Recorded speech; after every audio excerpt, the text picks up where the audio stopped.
There's a document sitting in a library archive, a translation of a text written by a Roman historian named Ammianus Marcellinus. He was alive on July 21st, 365 AD. And what he wrote about that day reads less like history and more like the end of the world. He described the sea pulling back from the shore, ships stranded on dry sand, fish flopping in the open air, people running toward the exposed seabed, curious, picking up the sea life left behind. And then the wave came back. Not a wave, a wall of water that swallowed entire cities in minutes. Ammianus Marcellinus was a Roman soldier and historian, alive and working during the 4th century. He was almost certainly not in Alexandria when it happened. Most scholars place him in Antioch at the time.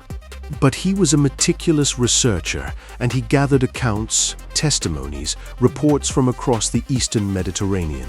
What he wrote is so precise, so detailed in its physical description, the retreat of the water, the exposed seabed, the timing, that 1600 years later, scientists would feed his text into computer models and use it as calibration data. He didn't survive the tsunami, but he preserved the memory of those who did, and that, as it turns out, matters just as much. For over 1,500 years, historians read that account and accepted it as a description of a catastrophic earthquake and tsunami. Then, in 2008, a team of geologists at Oxford and Cambridge published a paper in Nature Geoscience that changed everything. Not because they discovered something new happened, but because they finally proved exactly where it came from. And what that means for the millions of people living along those same coastlines today. This is the story of the earthquake that science forgot, and why science needed to remember it. Let's go back to the morning of July 21st, 365 AD. The Eastern Mediterranean is, by this point in history, the most connected place on Earth. Alexandria is the second largest city in the Roman Empire, population somewhere between 500,000 and 1 million people.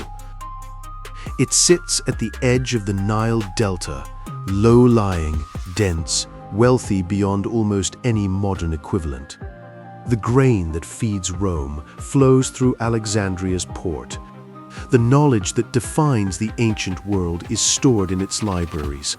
Crete, to the northwest, is a Roman province. It has been inhabited continuously for at least 9,000 years. Its towns and harbors are old in a way that makes the Roman Empire itself look young. Coast of what is now Libya, Tunisia, Greece, all of it alive with ports, fishing villages, cities that have stood for centuries. This is not a fragile world. These are not primitive people. This is a civilization at the height of its organizational power, with infrastructure, trade networks, communication systems. A civilization that believed, as all civilizations do, that tomorrow would look more or less like today. At dawn on July 21st, the ground moved. The earthquake that struck was a rupture along the Hellenic Arc, a subduction zone where the African tectonic plate is slowly, relentlessly sliding beneath the Eurasian plate. The rupture that morning was estimated at magnitude 8.3 or higher, likely the largest earthquake in the Eastern Mediterranean in all of recorded history. The seafloor didn't just shake, it lurched upward. Sections of the seabed near western Crete were raised by as much as 9 to 10 meters, over 30 feet in a matter of seconds. You are standing in Alexandria, 300 miles from the epicenter. You feel the earthquake. The ground moves, walls crack, people run into the streets. And then the sea leaves. Not gradually, not with warning. The water simply retreats fast, as if draining away, exposing the harbor floor, the sand, the rocks, the wrecked old ships that had sunk years before.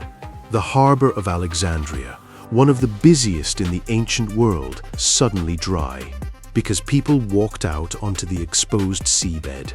They were curious. They had never seen anything like it. Some of them were probably delighted. There were fish, there were artifacts.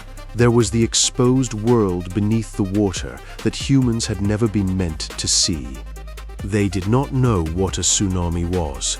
There was no warning system, no accumulated wisdom that said, when the sea goes out like that, run. The wave came back approximately 15 to 30 minutes later. In open water, the tsunami traveled outward in every direction at the speed of a commercial jet aircraft, roughly 500 miles per hour. As it entered shallow coastal waters, it slowed and grew. The energy of the entire rupture compressed into vertical height. In Crete, where the epicenter was closest, the destruction was essentially total. In Greece, in Libya, along the entire North African coast, the wave arrived and did what tsunamis do. It didn't crash like a movie wave, it rose. The water simply kept coming, rising past the docks, past the market stalls, past the second floors of buildings, filling streets like a river that had forgotten where it was supposed to go. In Alexandria, the low-lying districts closest to the harbor were hit hard.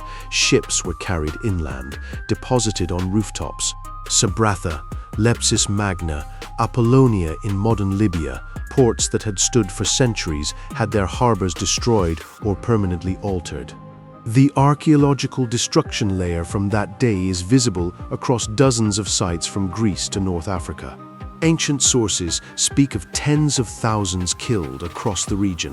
What do you do when the harbor that feeds your city is destroyed, when the trade ships are gone, when the infrastructure is sitting under mud and debris? Alexandria did rebuild, but the Egypt of the late 4th century was not the Egypt of 100 years earlier. The empire was fracturing, resources were stretched, the recovery was slow, incomplete, and economically devastating. Across Crete and the North African coast, entire coastal communities were simply abandoned. People moved inland, away from the coast in patterns that persisted for generations. This was trauma encoded into behavior.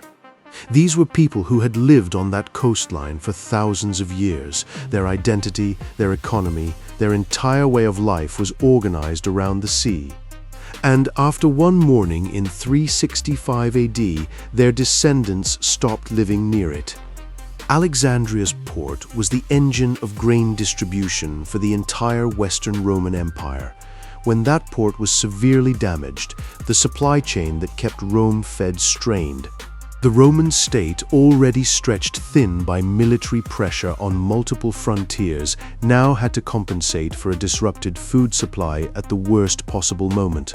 You don't topple an empire with one earthquake, but you can crack the foundation, and 365 AD cracked it in ways that took decades to fully show.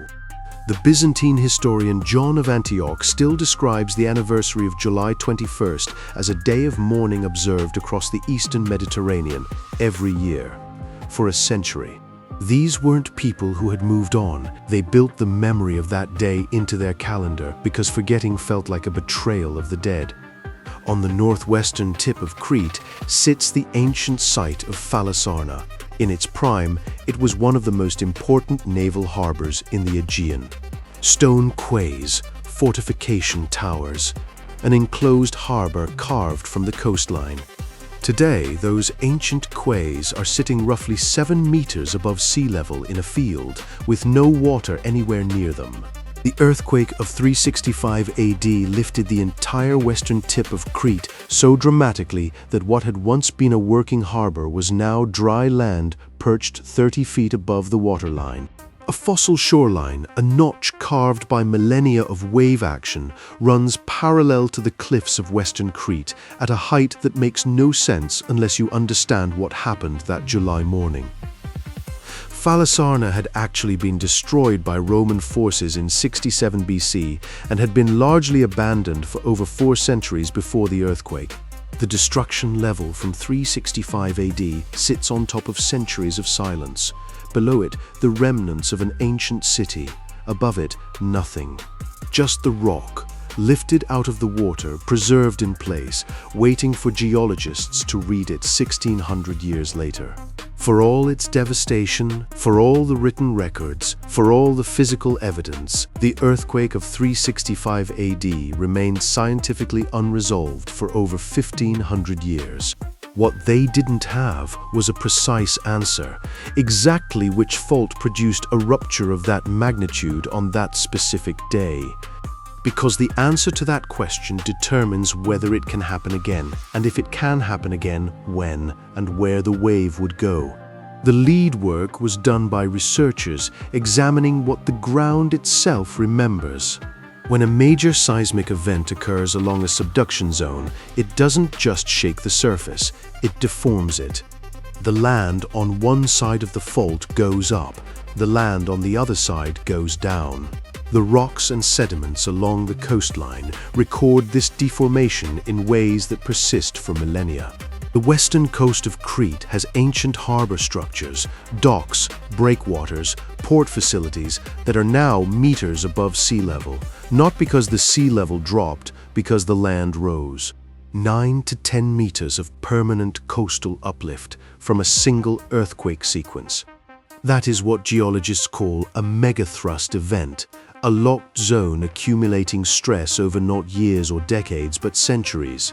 2008 paper used radiocarbon dating of fossil marine organisms, GPS measurements of current crustal deformation, and computer modeling of the tsunami wave propagation. They matched the wave. Working backward from historical accounts, they fed the data into tsunami propagation models. They systematically tested different fault segments along the Hellenic arc until they found the one that matched the historical record. The key finding: the earthquake occurred on a fault dipping at roughly 30 degrees within the overriding plate, a previously unrecognized fault geometry. When you find the one configuration that satisfies all the constraints simultaneously, that's not a guess, that's a solution, the geological equivalent of a fingerprint match. And the moment you have that solution, you can ask the question that changes everything. What is that fault doing right now? The African plate is moving north-northeast at roughly 1 centimeter per year. That movement has to go somewhere. Along locked fault segments, the movement doesn't go into gradual slip. It goes into elastic deformation, accumulating strain like a compressed spring. Year after year, decade after decade, century after century, until the friction is overcome and the spring releases all at once. The fault is locked. The African plate has been moving continuously since 365 AD. The stress is accumulating.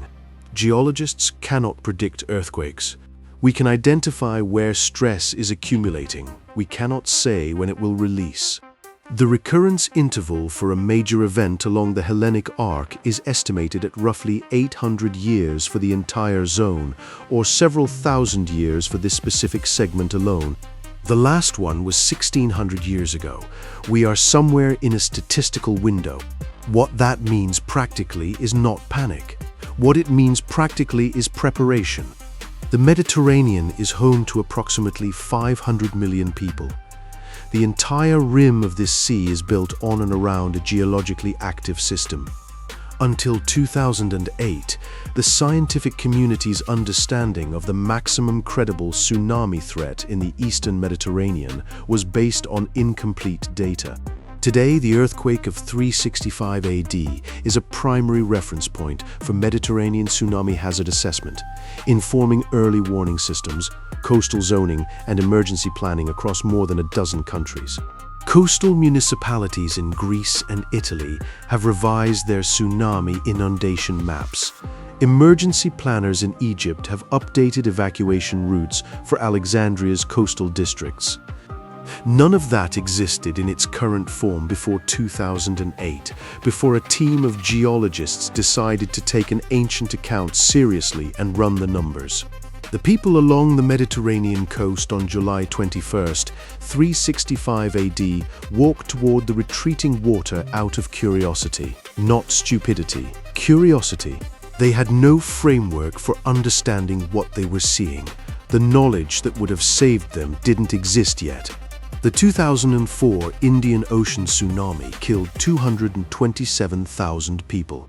On the island of Simeulue, off the coast of Sumatra, the death toll was extraordinarily low. The reason, the island had a word for it. Smong, a word passed down through generations describing the sea retreating before a tsunami. When the water pulled back on December 26, 2004, the people of Simeulue ran to high ground. Not because of a warning system, because their culture had encoded the lesson into language. The knowledge survived because someone decided it was worth keeping. A Roman historian gathers accounts of a catastrophic morning in July 365 AD and writes them down with meticulous precision. His account is copied, translated, archived, and read by scholars for 16 centuries. A team of geologists takes that account, combines it with GPS data and radiocarbon dates and computer models, and produces a paper that changes how millions of people's governments plan for natural disasters. Ammianus Marcellinus had no idea he was writing a document that would one day inform evacuation route planning in modern Egypt. But the act of recording what happened created a thread of knowledge that stretched across 1600 years and eventually helped keep people alive. The fault is still there, the plates are still moving, the energy is still building. The people who walked toward the retreating sea in 365 AD had no word for what they were seeing. The scientists who read Ammianus Marcellinus 1600 years later made sure that the next generation of people standing on those shores they will run. The year 365 AD was not a stable moment in Roman history. The empire was fracturing. The emperor Valentinian I was dealing with simultaneous crises on the Rhine, the Danube, and in North Africa. Into this already stressed system, July 21st dropped like a second blow to a man already staggering. Port infrastructure rebuilt slowly. Agricultural land near coastlines was abandoned for years. Fishing communities relocated or dissolved. The scale of the disaster exceeded the administrative capacity of a government already running at its limits. What 365 AD did was accelerate processes already underway. The economic decentralization of the Eastern Mediterranean, the shift away from coastal zones, the erosion of the trade network that made the Roman world function as a unified system. None of those processes started with the earthquake, but after July 21st, 365 AD, none of them reversed either. The earthquake didn't end Rome, but it helped ensure that Rome as a functioning integrated system would not recover the momentum it had lost. And sitting underneath all of that history, unchanged, patient, indifferent to empires and their fates, is the fault, still locked, still accumulating, still waiting. Ammianus Marcellinus wrote in Latin, though he was Greek by origin. He was a soldier before he was a historian. When he sat down to record the accounts of July 21st, 365 AD, he was not writing for posterity. He was doing what historians do, trying to make sense of his own time. The fact that his text became a scientific instrument 16 centuries later is not something he could have imagined. But it is exactly what happens when someone does their job carefully and honestly. The record survives, and sometimes the record saves lives. If you found this one worth your time, hit the subscribe button below. It genuinely helps this channel keep making content like this. Drop a comment and tell me what part of this story landed hardest for you. And if you want to keep going, the next video is already up.